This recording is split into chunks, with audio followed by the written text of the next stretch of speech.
There's no Johnny Cashes or Waylon Jennings or those kind of people or Loretta Lynn's. Well, there's a good reason for that, because none of those people would have been allowed to exist today.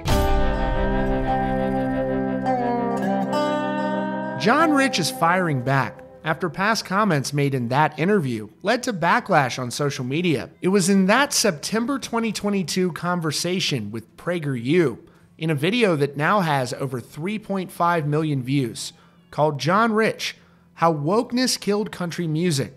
And he opened up about his views on the state of the industry. That interview went viral again this week after it resurfaced in an article. In that conversation, John Rich said, "The wave of wokeism that's hit country music, and especially the entertainment business, that made its way to Nashville. So these artists are being told by their publicists, their managers, the heads of their record labels, hey, we know you think these things about America, that you're against this woke stuff that we do.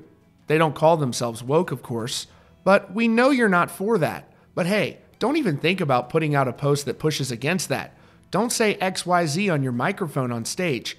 No, you cannot record that song because it says this."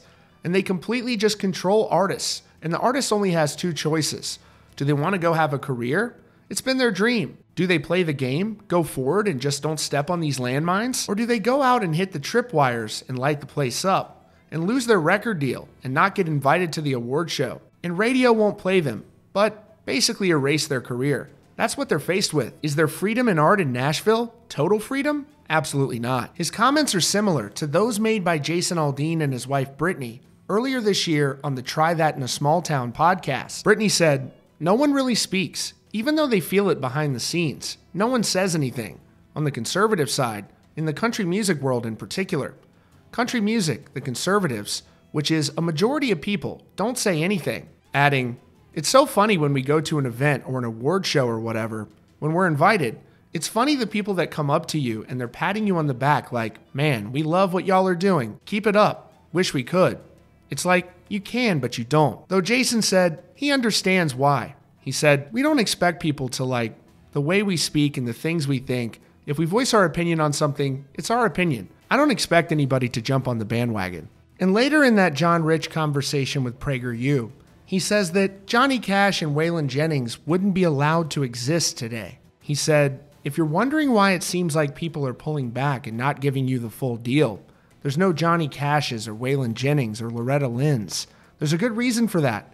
None of those people would have been allowed to exist today." And in response to those comments going viral again this week, John Rich faced backlash on social media. This user on X wrote, "There is quite literally no one with less actual expertise in country music than John, Save a Horse Ride a Cowboy, Rich.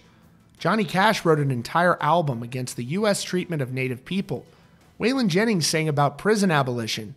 They both opposed the Vietnam War." John Rich responded a short time later, writing, "Hey, Kimberly Brown, Johnny Cash was dropped by Columbia for being too abrasive and no longer relevant in 1986. Cash advocated for shooting someone if they burned the American flag, regularly quoted the Bible and was pro-2A, and slammed the industry.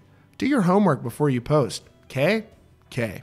In 1986, fans were shocked when Johnny Cash was dropped by his longtime label of 26 years, Columbia Records. That's your latest update from CountryCast. If you're new here, be sure to subscribe with notifications on for the latest news and updates.